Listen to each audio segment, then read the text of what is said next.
அஸ்ஸலாமு அலைக்கும் பாய்.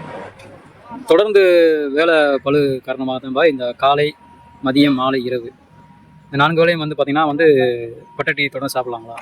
இது கொஞ்சம் விளக்கம் கொடுங்க பாய். பிறகு வந்து பார்த்திங்கன்னா இரவு உணவு என்னால் செய்ய முடிவதில்லை. அதனால் ஹோட்டலில் எந்த மாதிரி உணவு வாங்கி சாப்பிட்லாம், பசி அடங்க அளவுக்கு எந்த மாதிரி உணவு வாங்கி சாப்பிட்லாம்? பட்டர் டீ குடிக்கிறதுனால உங்கள் உடம்புக்கு தேவையான எரிசக்தி கிடைச்சிரும், கலோரி, அதில் எந்த சந்தேகமும் இல்லை. ஸோ நீங்கள் ஆக்டிவாக தான் இருப்பீங்க, எனர்ஜெட்டிக்காக இருப்பீங்க, ஒன்றும் டயர்ட்லாம் ஆகிட மாட்டீங்க. அந்த சாப்பிட்லேன்ற ஃபீலிங் உங்களுக்கு வராது. ஏன்னா நீங்கள் ரொம்ப நாள் வேலையை ஃபாலோ பண்ணுறதுனால ஒரு 4 வேலையோ 5 வேலையோ தொடர்ந்து பட்டர் டீயை குடிக்கிறேன் அப்படின்ற டைமில். ஆனால் அதனால் என்ன பிரச்சனை வரும் அப்படின்னா உங்களுக்கு தேவையான மைக்ரோ நியூட்ரியன்ஸ் கிடைக்காது. ஃபார் எக்ஸாம்பிள் ஃபைபர் கிடைக்காது, நார்ச்சத்து கிடைக்கலைன்னா மலச்சிக்கல் வரும். அப்புறம் மைக்ரோ நியூட்ரியன்ஸ் உடம்புக்கு ரொம்ப முக்கியம் இல்லையா? அந்த நுண்ணூட்ட சத்துக்கள் எதுவுமே கிடைக்காம போயிடும். அதனால் நீங்கள் தொடர்ந்து இந்த மாதிரி 3 நேரம் 4 நேரம் பட்டர் டீயை மட்டும் குடிச்சிக்கிறது அப்படின்றது ஏதோ ஒரு சூழ்நிலை என்றைக்கோ ஒரு நாளைக்கு அப்படின்றப்ப ஓகே, அதை ஒரு ஹேபிட்டாக மாற்றிக்காதீங்க. அது ரொம்ப தப்பு. சரி, இப்போ நான் டிரைவிங், நான் வண்டியில் தான் போய்கிட்டே இருக்கிறேன், என்னோட ஒர்க் டிரைவர், நான் என்ன செய்யட்டும், நான் நிறையா ட்ராவல் இருக்குது அப்படின்ற டைமில் நீங்கள் இது சின்ன ஆல்டர்னேட் பண்ணிக்கலாம். இப்போ நீங்கள் முட்டை வெவிக்கிறதுக்கு உங்களால் முடியும், அடுப்பு கொண்டு போக முடியும், அடுப்பு கொண்டு போக. இல்லை அதுக்கு சின்ன மிஷின் மாதிரி வந்துருச்சு, அது முட்டை வேணால் 4-6 முட்டையை வச்சு கொஞ்சோண்டு தண்ணி ஊற்றி ப்ளக்கை போட்டு சுவிட்சை போட்டாலே வெந்துடும். இதை ஒரு நேரம் சாப்பாடாக நீங்கள் சாப்பிட்டுக்கலாம். ஏன்னா முட்டை ஒரு முழு உணவு நம்ம அடிக்கடி சொல்லிகிட்டே இருக்கிறேன். அடுத்தது நீங்கள் வெஜிடபிள்ஸ் சமைச்சு சாப்பிட முடியாது இல்லையா? பச்சையாக சாப்பிடக்கூடிய வெஜிடபிள்ஸ் இருக்கும், நிறையா இருக்குது இல்லையா?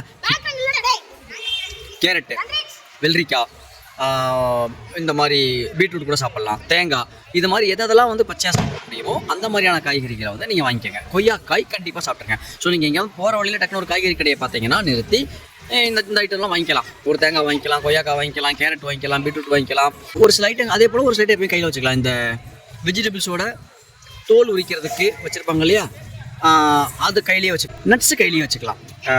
பிஸ்தா, வால்நட்டு, இதை நீங்கள் கையிலேயே வச்சு நான் பாக்ஸில் போட்டு கையில் வச்சுக்கலாம். அதே போல் எப்பயுமே நெய் கொஞ்சம் கையில் வச்சுக்கோங்க. ஒரு 200 ml நெய்யை கையில் வச்சுட்டிங்கன்னா அது உங்களுக்கு கெட்டு போகாது. டின்னருக்கு ஒரு வேளை இங்கேயும் சாப்பிட கிடைக்கிறேன்னா கூட எல்லா இடத்துலையும் ஆம்லெட் கிடைக்கும்.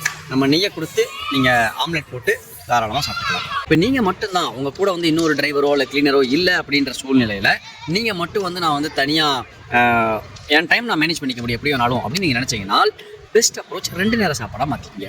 ஸோ பட்டர் டீயை ஒரு 12 மணிக்கு குடிக்கலாம். அப்போ என்ன ஆகும், அடுத்த டின்னர் நீங்கள் நான் சொன்ன இந்த மாதிரி பச்சை காய்கறி இதெல்லாம் எந்தெந்த காய்கறிலாம் பச்சையாக சாப்பிடலாமோ அது, அப்புறம் நட்ஸு கூட கொஞ்சம் சாப்பிட்டுக்கலாம். அது கூட முட்டை அல்லது நான்வெஜ் சாப்பிடும்போது நான்வெஜ் கூட இந்த மாதிரி வெள்ளரிக்காய், கேரட் எல்லாம் சேர்த்து சாப்பிட்டுக்கலாம். ரைட். இப்போ உங்களுக்கு நியூட்ரியன்ட் வைஸாகவும் கம்ப்ளீட் ஆகிடும். வயிறு நிறையிற மாதிரி சாப்பிடணும் அப்படிங்கிறப்ப நம்ம சிக்கன் தான். நான் ஏற்கனவே அடிக்கடி சொல்கிற மாதிரி அந்த அல்ஃபஹாம், தந்தூரி சிக்கன்லாம் அந்த கலர் அதிகமாக இருக்கும், அந்த மாதிரி கலர் இல்லாத சிக்கன், அதனால் அல்ஃபஹாம் அல்லது பெப்பர் பார்பிக்யூ மாதிரியான சிக்கன் சாப்பிட்டுக்கலாம். பீஃப் உங்களுக்கு கிடைச்சதுன்னா நீங்கள் போகிற இடத்துல பீஃப் கிடைச்சதுனாலும் பீஃப் தாராளமாக சாப்பிட்டுக்கலாம், டீப் ஃப்ரை பண்ணாதான். தொடர்ந்து ஒரு 4 நேரம் 5 நேரம் பட்டர் டீயை குடிக்கிறதுன்றது என்றைக்காவது ஒரு நாளைக்கு ஓகே, அதை ஹேபிட் ஆக்கிக்க வேணாம்.